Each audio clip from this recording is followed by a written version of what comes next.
Hello, everyone, and welcome to Inside the Newsroom. I'm Maddie Paul. Inside the Newsroom, we talk about the trending stories of the KELOLAND area, and here's the best part.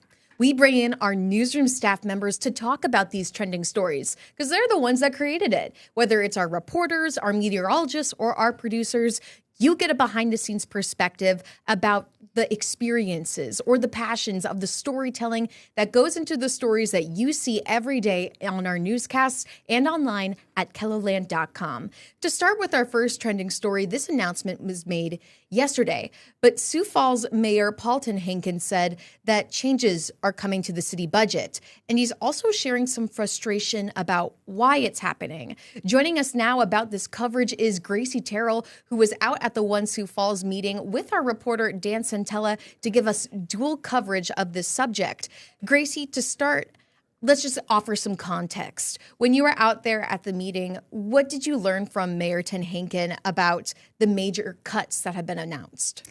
Yeah, so these cuts are in response to a bill, Senate Bill 216, that was passed this legislative session that caps residential property taxes at 3%, and the city gets a lot of their revenue from those property taxes.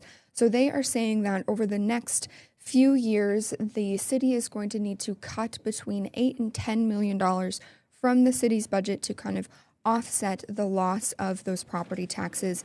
And so yesterday, Mayor Paul Tenhaken kind of announced the first round of those cuts, or the first proposed cuts that they have, which include pool hours, the libraries, library hours.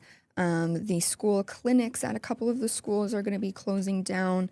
Nonprofits are going to lose some funding. So just some different areas where the people in Sioux Falls might feel a little bit of pain points in terms of some of the funding for the city. Yeah, and this is coming after the past legislative session that you just said and that Senate bill. And Tenhaken actually shared some frustration about this process that is happening now, right? What did he say? Yeah, so he was expressed a little bit of frustration about maybe some lawmakers or the people that were in charge of getting this bill passed, maybe not working with some city officials as much as they would have liked. They are saying that, or the mayor is kind of frustrated with some of those legislators for not working with them, for having it be kind of a blanket property tax bill, and not kind of going and tackling the areas that he thinks are more important, like low income and seniors. So those are some of the areas where he's a little bit frustrated with some of our lawmakers. And you did this story with our other reporter, Dan Santella. So how did you two collaborate together for this piece? And why do you think we did dual coverage on it?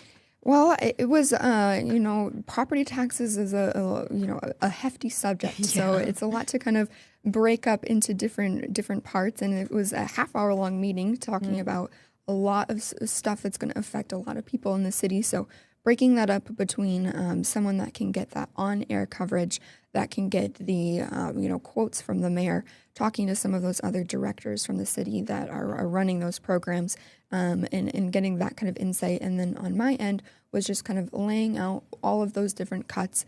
I did a little bit more research on the legislators in South Dakota or in Sioux Falls that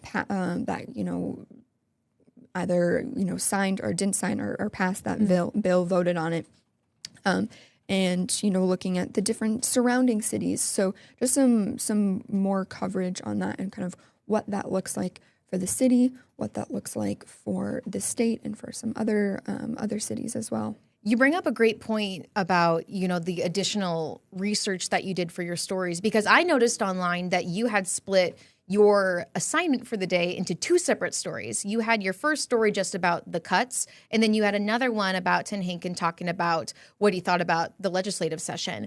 So why did you decide to split these two stories apart?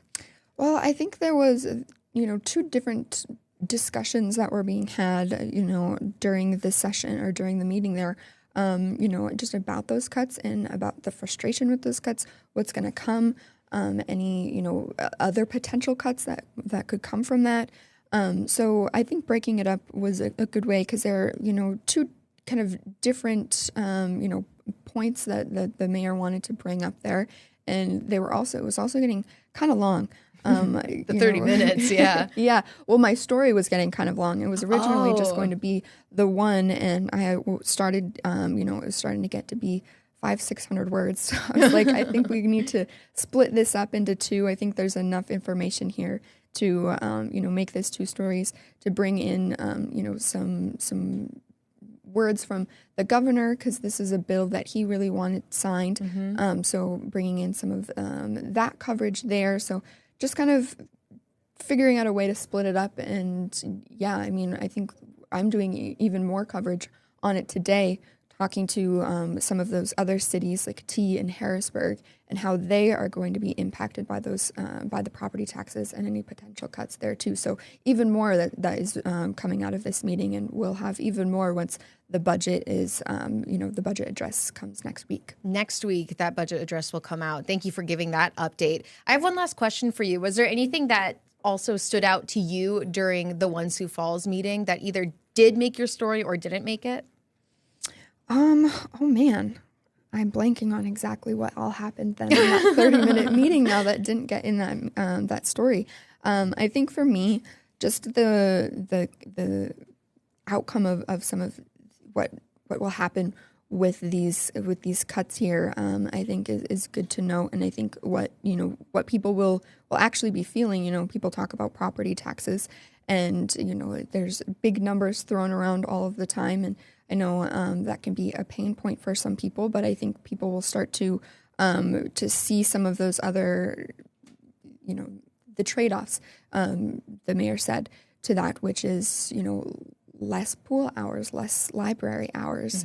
People will start to see that, and I think those are the things that will be the immediately noticeable by people here in Sioux Falls. Well, Gracie, thank you for joining me at the digital desk. And viewers, you can read Gracie's story online at KELOLAND.com. Just scan that QR code that you see on your screen right now, and stay tuned for her updated story tonight on our evening newscast. And still to come on Inside the Newsroom, we're getting ready for some fun outdoor weekend events, but we're going to be talking about safety too for Rock the Country. Stay with us. We're going to have Tom Hansen come in next.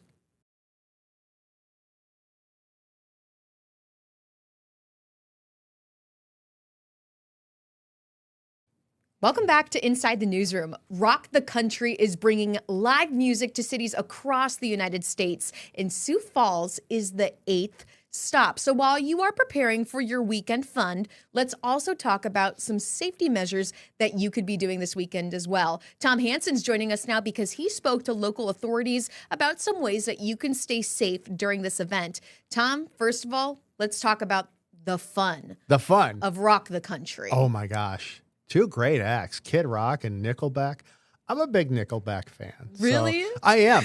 And you know, like when everybody was down on Nickelback, I was like, why? What? I don't get it. So they got through that, I think, and they've made a resurgence. So I'm happy to see that. I'm happy too, especially because they're coming to Sioux Falls. I mean, how many chances can you say, yeah, they were right here in my hometown? Like, that's pretty exciting. Absolutely. Another thing that's pretty exciting for me is I like large crowd events, especially like live outdoor concerts. Really? I love it. I just feel like the energy is just so vibrant because everyone's on the same page. They just want to have fun, get to know people, socialize a little bit. But there does come some safety elements with that. So you spoke to some local authorities, and what did they tell you as they're expecting and preparing for this large crowd? The big thing about this is 23 to 25,000 people. That's bigger than we're used to handling. So it's so big that they can't have it at the grandstand at the fairgrounds. It's on the north end of the north end of the fairgrounds over by the Knife River off Madison there.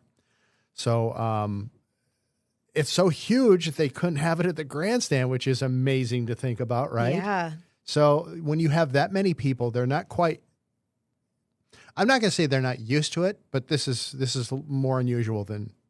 It's different. Yeah, it's just different. Yeah, and they're going to have a larger crowd. And as they're preparing for something like that, what if like a medical emergency happens? There you go. So they're ready for that. Okay. The fairgrounds is county property, so the Minnehaha County Sheriff's Department is in charge of law enforcement out there, and they're ready. They've got EMS ready to go. They'll have deputies out there. The thing about this, Maddie, is that this show, Rock the Country, comes in with their own crew. Oh. So they have their own security. So the sheriff's department doesn't have to do security. They are simply there if somebody gets way out of hand and criminal charges are involved. Oh, okay. So they're more like on standby. Otherwise, Rock the Country's security detail is going to take care of everything. Huh. And they're used to doing this. They go to other cities. They set up. They know what they're doing. And through the sheriff's department, I was told that they will have a lot of security there. So Great. Yeah. So I think people can feel safe going there. They'll have water stations set up, free water. So if it gets warm, it's going to be, I think, in the 80s. So if they get warm, people will have access to water there. There, of course, be vendors, so you can get all sorts of other stuff. They'll also have first aid tents ready to go. One of the cool things, if you go to the Rock the Country website and you scroll down near the bottom, there's actually a map set up of the Sioux Falls setup. Oh. It shows where everything is located. So if you're going to the concert, I would definitely do that. I'd at least take a look at it. The map. Bring it up on your phone, print it out, whatever you want to do. You got to, I wanted to talk about water and medical tents and anything like that was coming up. But what if something does happen with the weather or the weather changes? Are they preparing for something like that too? Do they have a meteorologist with them? Good point. I talked with the emergency manager out there and they're ready to go. They do have a meteorologist from the National Weather Service out there on site so that meteorologist can take a look at the sky out there and kind of give them a better idea of, hey, this looks safe. It's going around us. I've got the radar here, but they can also see it with their own two eyes. So yeah, they're doing it. They sure seem to be doing it right. Yeah. They're hitting all the check boxes, at least the ones that I wanted to get to with you, Tom. Seems like you figured it all out. But is there any other safety measures that you heard about that should be in place? Like, I feel like this needs to be asked, but like, what about bringing things to the concert and making sure people don't have weapons on them or anything like that? That's a very good question. Yeah. So when you go to this concert, either tonight or Saturday night, you will go through metal detector. So, of course, no weapons are allowed. One of the things you'll notice if you go out there and drive by, there's a fence around the area and you can't see into it. And I think that's by design. Just as a safety measure. So they wouldn't let us take pictures or video of their setup because I was told that they just don't want people who maybe have nefarious ideas to know what the setup is. So they're being very careful. I don't know if that has anything to do with Kid Rock and his political affiliations. Maybe it does, maybe it doesn't. I don't know because they didn't say, but they're being very careful out there. Yeah, our local authorities doing what they can do, doing those check boxes. Is there anything I'm missing, Tom, that you think our viewers should know as they're heading out for some weekend fun? I don't know. Medical's out there too. They've got EMS and they'll have ambulances on standby. They said at least 2 ambulances. So I think they're prepared for a big crowd. And I think if you go there, you're probably going to have some fun as long as you're ready to be around a lot of people. Yeah, we're going to have to dance and sing, Tom. Like Hello First. We're going to see you sing. Have you sung before for Hello? No, terrible. Oh. No, I'll get you on stage. No, I'm off key. Well, next time you're on Inside the Newsroom, I'll make sure you're singing for us. That's not going to happen, Maddie. And now he's never going to come back on. No. Well, Tom, thank you for joining me for the final time. And still to come on Inside the Newsroom, we are looking at 140 years of the Sioux Falls Prison. It's an Eye on KELOLAND story that we're deep diving next.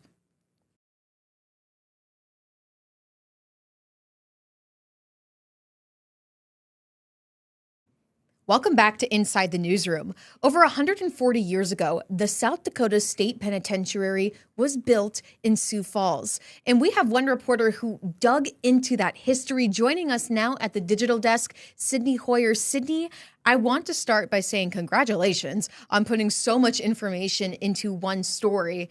And you got so lucky because it was a long form story. We call these Eye on KELOLAND stories. And so for my first question to you, just to give some context to our viewers, what's the difference between an Eye on KELOLAND story versus a regular story we see every day on our evening newscasts? Right, so Ion Kelolands are usually longer than our normal stories that we do every day. And all of the reporters get 2 Ion Kelolands each month that we do.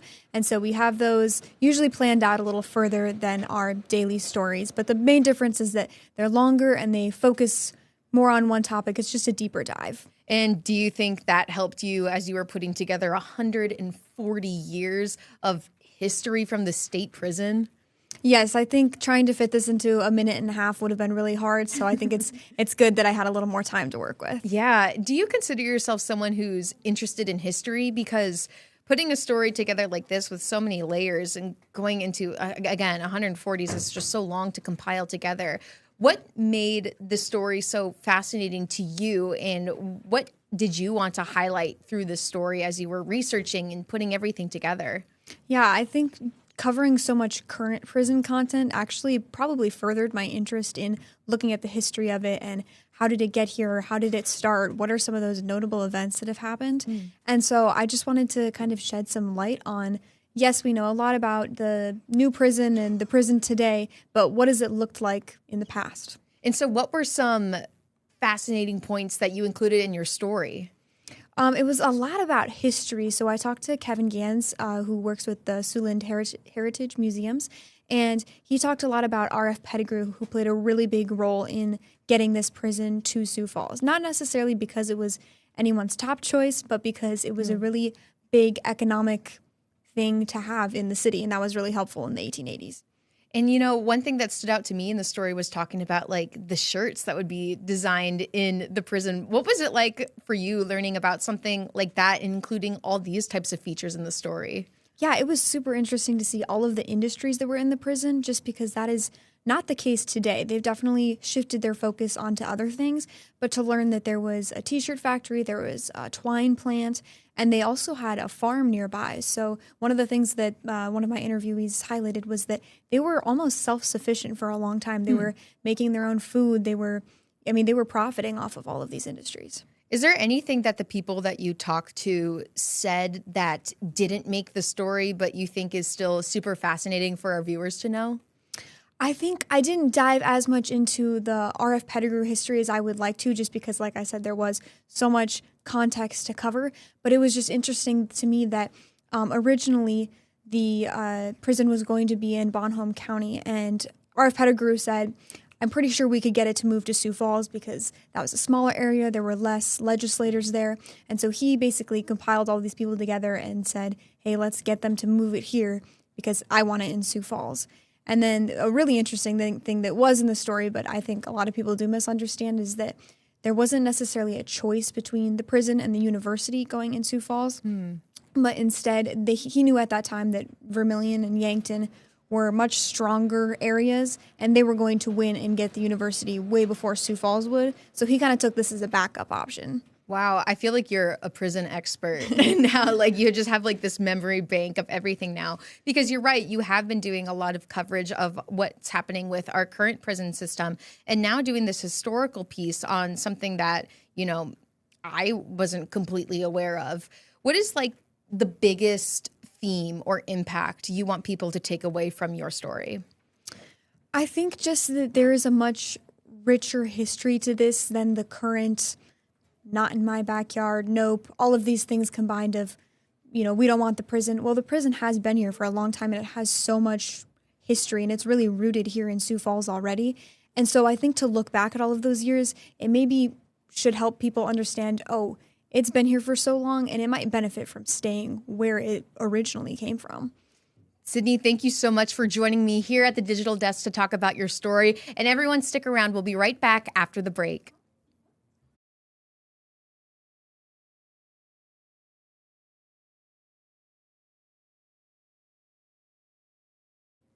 Well, that's all the time that we have today for Inside the Newsroom. Thanks for joining us and have a great weekend, everyone. Until next time, Monday at 1 o'clock for the next Inside the Newsroom.